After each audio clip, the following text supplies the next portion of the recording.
Well, an East African illegal migrant with no job, living off of universal credit, has had a big property upgrade. He's now gone from living in a newly refurbished studio apartment to a 4-bedroom house. Why? Because he brought his entire family to the United Kingdom through the refugee family reunion route, and his studio apartment, given to him by the council on a quiet, leafy street, simply wasn't big enough for his entire family, and of course, neighbours complained about the noise. Yvette Cooper said this was unsustainable. And some councils are finding that more than a quarter of their family homelessness applications are linked to refugee family reunion. That is not sustainable. Well, unlike you or I, the council couldn't throw him and his family out. This meant they all went straight to the top of the housing queue, jumping over the heads of at least 2,000 locals to nab a 4-bedroom house. Well, this particular illegal migrant allegedly has no job and, of course, living on universal credit, and no one in his entire family can speak a single word of English. His children also need schooling, and his wife requires medical attention. This is not an isolated case. A record 20,817 refugee family reunion visas were issued in the year to June 2025 to spouses and children, mainly to Syrians, Iranians, Afghans and Sudanese. That number was less than 4,000 before the pandemic. I wonder what's caused the surge in these migrants coming to Britain. I'm sure some of them haven't told their family and friends about the 4-bedroom house, free healthcare and schooling for their children they're getting. Well, it shouldn't come as any surprise that Shabana Mahmood, the newly anointed Home Secretary, has said that the UK could suspend visas from countries that do not play ball and agree to returns deals for migrants. We think that there is interesting space for collaboration, particularly on how we deal with countries who do not take their citizens back. So making sure that we are able to return out of our countries people who have no right to be in our countries and send them back to their home countries. So for the countries that do not play ball, we've been talking about how we can take much more coordinated action between the Five Eyes countries. And for us, that means including possibly the cutting of visas in the future. Yeah, all right, but to be honest with you, I don't think this should be used as leverage in the first place. This is an atrocious incentive for illegal migrants and clearly a huge part of the problem we face in this country. It is a slap in the face to every single hard-up or hard-working British person who is desperate for a home. Why should any of us have to fork up tens of thousands of pounds for, let's say, a 1-bedroom flat in London, and some bloke who can't speak English, hasn't worked a day in his life, and is already a net drain on our economy, gets to automatically bring his entire family here and gets rewarded for that with a 4-bedroom house? It's utterly insane. On top of all of that, we now know the French government has collapsed, what, for the 5th time again? So this means all that legislation about changes to French border patrol wading into the water to stop the small boats looks like it's going to be ground to a halt. And with 30,000 migrants arriving in the last year, and with the knowledge that a further 20,000 illegal migrant family members are also legally flooding into the country, how much longer can Brits like you and me tolerate being second-class citizens in your own country? Well, to talk more about this, I've got my panel, Daily Express columnist Carol Malone, journalist and broadcaster Benjamin Butterworth, Reform Party member and former Tory Party chairman Jake Berry. So Jake Berry, should I say. Carol Malone, I will start with you. I mean, when I was reading this story, it made my blood boil. You know, do you know, just give you some context why it made my blood boil. I don't own a property in London yet. I'm saving. It gets harder and harder to buy a property because the prices go up because guess what? There's no supply. Yeah. This is the kind of story that puts public frustration at fever pitch. It's why people are taking to the streets to protest. We have illegal immigrants who have done beggar all for this country, coming here and will never do anything for this country because most of them can't speak English and their families can't speak English, as you just pointed out, getting ahead of Britain every shape or form. But the problem is that's never going to change. As long as we have a government and a front bench that is full of parliamentary progressives who care more about the world's poorest than they do about British citizens. And this is the point. And this is why people are so angry with this government now. You know, I get why migrants want to come here. I'd want to come here if I lived in sub-Saharan Africa, if I lived in a hut with no running water. Of course I'd want to come here. And the problem is, it's not the gangs that are the problem. It's this government that's the problem for holding out the incentives, for saying, come here, free houses, free healthcare, free education, you know, bring your families, whatever, forever.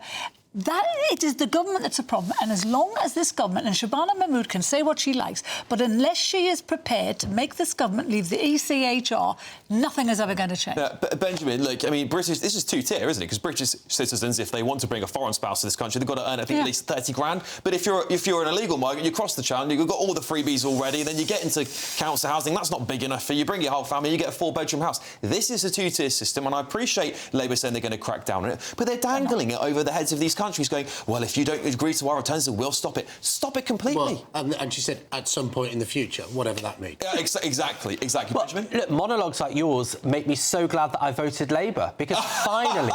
the only man in the country. He's the only one voting on that YouGov poll. Finally, we've got a government that actually understands that that's not particularly fair. Because what the government's doing, the previous and subsequent Home Secretary, the current one, have said that if you're coming here as a refugee, you don't have an automatic right to bring in all your relatives. So they're changing how we interpret the ECHR, something that Suella Braverman, for all of her bravado, never did, despite the fact that other countries, Denmark, France, have been doing this for years, Sweden. So we've got a Labour government that's doing that. But they're not doing it. They're saying, we'll stop the visa reunion programme. Yeah, they've only had a week. If you agree with our returns process, and if you don't, you can carry on. They're saying that guys like the one you cite in your story can't bring all their relatives. I think that's a fair way to do. Yeah, but it happened presumably under a Conservative. They're saying they'll stop it. Unless what's the problem? They'll only stop it, but they're using it. Surely you support Keir Starmer. No, I don't, because Keir Starmer's the only one that's stopping this. You're not hearing what I'm saying. Thank God for Keir Starmer. They haven't even said they're going to stop it. They've said they're going to do what other countries do and make them wait for 3 years before they bring their relatives in. That was the deal, if it ever happens. But it's not going to happen now. You know, as long as we don't have a deterrent, as long as we don't have a Rwanda, as long as we don't have a way to send people back, they're going to keep on coming. I would keep on. They're going to keep on coming because it's a big sign-up above Britain. Come to Britain, you get everything free. Forever. Yeah, Jake. And then eventually bring all your family in for free as well. Yeah. Whether it's now or in 3 years' time. The government has one thing right. They should be prioritising these reunification of families by mass deportation of people who are coming to this country illegally.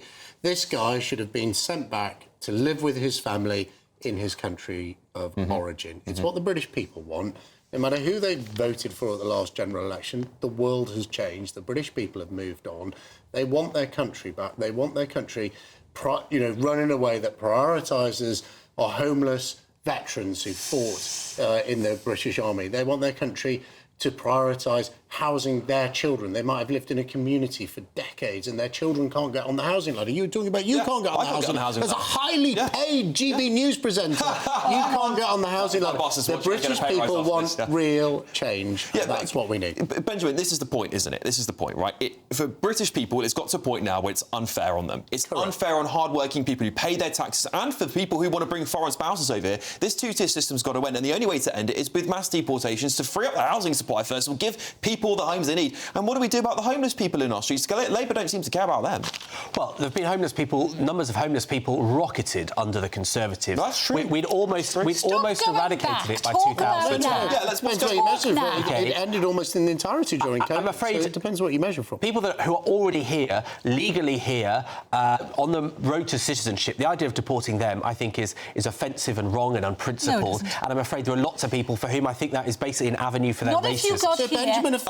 I'm sorry, but not if you got here. They just want to send back people who are Muslims. They don't want to send back people who are Americans or French. I was on the show a couple of weeks ago with you, and you were applauding Yvette Cooper, saying, "Look how many people she's deported from the country." Yeah, because they're not here legally. Offensive and wrong. It is not offensive and wrong where people have invaded our country, entered illegally, they're playing the system, they're costing the British taxpayers billions of pounds. It is right to send a strong message to the world. And that's what the government's doing. Deport them now. You've got asylum approvals down, deportations up, Number of visa people coming to rules the country up. I'm sorry. Hang on, one second, because, Benjamin, I want to ask you this. Do you think the military camps are a good idea? Are you pro those? Well, if it's a cheaper... Maybe take them out of these lovely houses they're getting given by the council, put them into military bases? If it's a cheaper and reasonable way to deal with them, then I think it's OK. I don't think anybody should be living in squalor and at risk of disease spread. So let me just come in there, because I listened to a lot of 3 military chiefs this morning on radio and on telly saying quite clearly that all the ones that are empty now, these camps, they're not fit to live in. There's going to be a lot of time and a lot of money spent on them before they're going to be... So this is not going to happen anytime soon. But more importantly, what they're also saying is our armed services are going to be living in camps that are less good than the camps they're making for homeless British veterans in there, not migrants. Absolutely right. I have some really interesting stories we're working on this sort of stuff, so stay tuned on that one anyway. A Home Office spokesperson has said this: over the past year, we have cut nearly £1 billion in hotel spending and doubled asylum decision-making rates from the chaotic system we inherited. We aim to close all asylum hotels by the end of this Parliament, working with local authorities to ensure balanced and sustainable accommodation. Right, well, now we have an exclusive for you. The creator of Father Ted, Graham Linehan, has spoken to GB News about his controversial arrest last week for a number of ex-posts. He spoke to Free Speech Nation host Josh Howie, and here's a snippet. When I stepped off the plane, there were 3 policemen on one side, 2 on the other, just flanking the doorway. And as soon as I saw them, I said, "Don't tell me trans activists sent you," you know? And they just... I mean, I have to say, the policemen who picked me up were really decent, you know?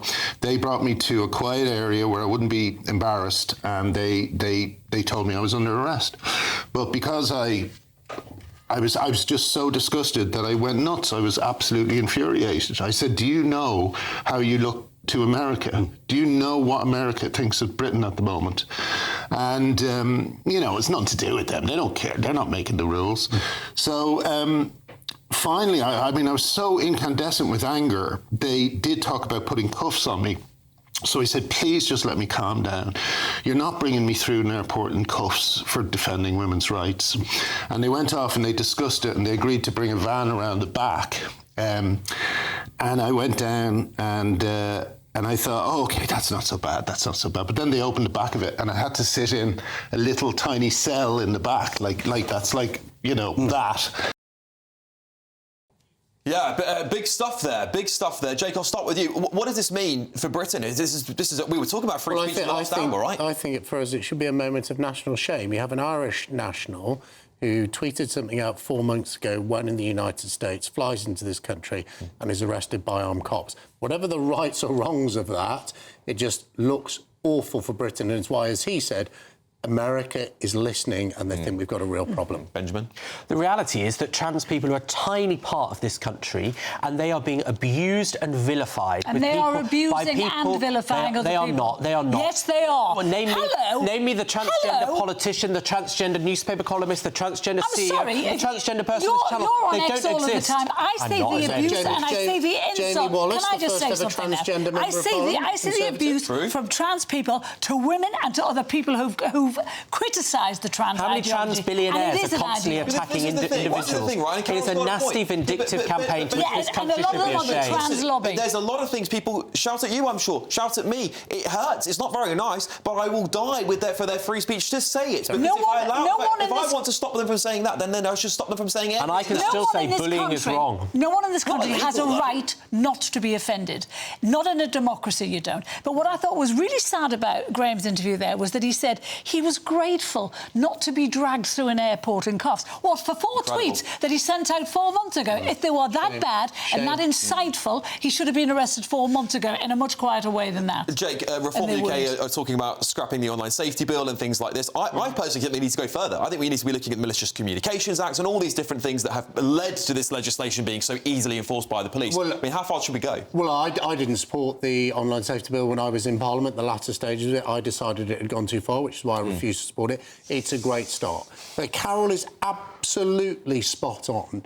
It should not be a crime to offend someone. That is the point we have got to. If it's a crime to offend someone, crikey, we'll all be committing a criminal offence every half hour on this show. Totally agree. Well, look, that full interview I'm sure it's going to be a bombshell. Will be shown on GB News later this week, so stay tuned. The Metropolitan Police Commissioner, Sir Mark Rowley, has said this: while the decision to investigate and ultimately arrest the man was made within the existing legislation, which dictates that a threat to punch someone from a protected group could be an offence, I understand the concern caused by such incidents, given differing perspectives on the balance between free speech and the risks of inciting violence in the real world. I don't believe we should be policing toxic culture wars debates, and officers are currently in an impossible position. I've offered to provide suggestions to the Home Office on where the law and policy should be clarified. Greater clarity and common sense would enable us to limit the resources we dedicate to tackling online statements and those cases creating real threats in the real world. Well, there you go.